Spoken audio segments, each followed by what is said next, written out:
Moin, Sonnenschein. Vergnügen mit Platt für Jung und Alt. Planten und pflücken. Ach, der Opa und Oma, ihr Hus ist ein Krutkorn. Dat is Oma Erik. Man Opa helpt door af und an.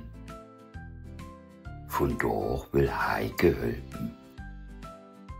Allfreudig sind Oma und Heike Buden in Gorn.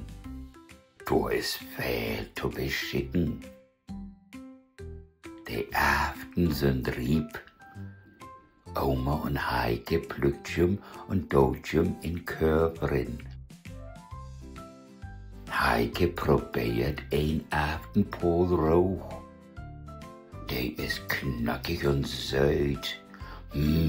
Lecker, rübt sie.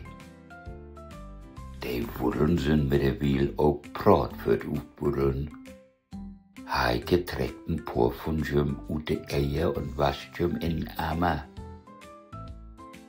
Von dort gibt das stofte frische Wurren und Aften mit Sult und Butter. Ach, wie brugt noch Petersil, sagt Oma. Sie pflückten Lup voll Petersil und deit mit in Korf. Wie brugt mehr für Loder, sagt sie. Sie streit so Körn ob de Eier und gibt ihm Wasser.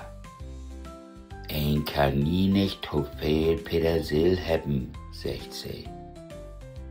Wie brugt auch noch Kohl für Loder in Jahr, sagt Oma.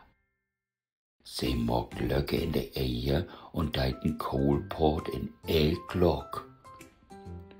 Nu heb wie noch plant, sagt Oma. Geef du man Glöde plant viel Wasser, Heike. Denn deit sie gau wassen. Nu kriegst du Hölp, sagt Oma. 1 Drüppen, 2 Drüppen, 3, dat regnet. Gau in Hus rin. Oma, rübt Heike, kicken Regenbogen. Tschüss.